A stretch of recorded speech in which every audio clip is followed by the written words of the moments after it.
AI portal number 4.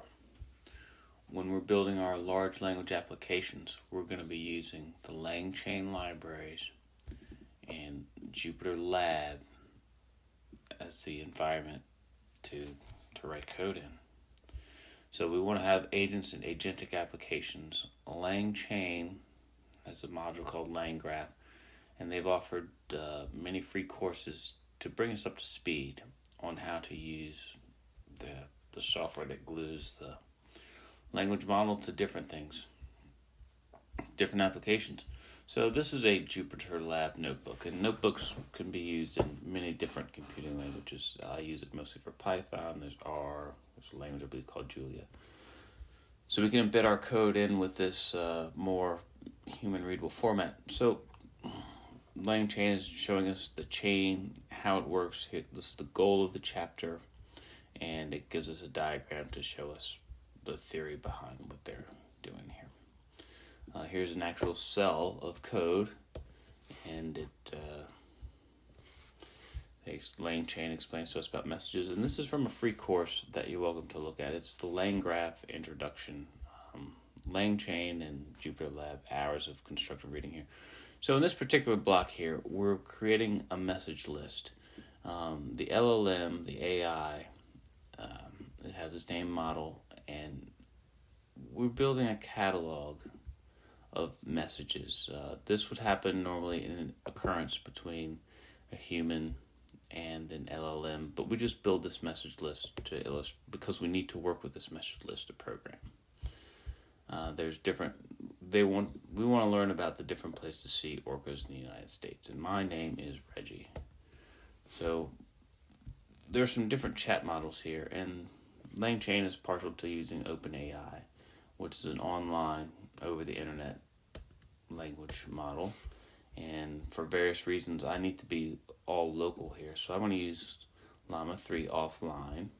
And we had to modify the vendor code a little bit to make it work for our environment. And when this runs, we get a little bit of pink here. But we get the expected output, which is a LangChain core AI message. And the notebook lets us save the output from other runs, so we don't actually have to tax the hardware resources to get this. We ask for the result in this block, and it actually returns to us the message from the LLM, where we can see orcas or killer whales. We can see them in Washington State. There's a location in Seattle, and all the good things about seeing killer whales. It also has a bit of metadata about the call that we made to the LLM, which is our question and answer. We fed it to this from the message chain. A little confusing here because we're trying to get up to speed quickly.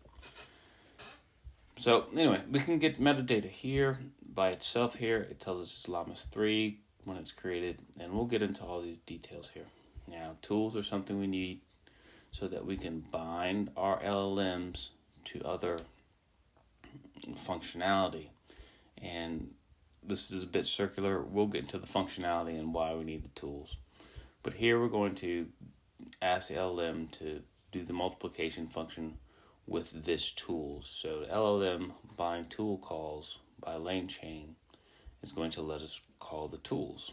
Now here we've run a couple more segments of code here, and we get this long pink error message, and this is very sad and familiar to users of Jupyter Lab because this means we've made a terrible error and there's no way out of this one. But down here at the bottom, usually the error is simple at the bottom. The error is that Llama 3 does not support tools. So we're in a pickle. Let's try it again, but instead of using Llama 3,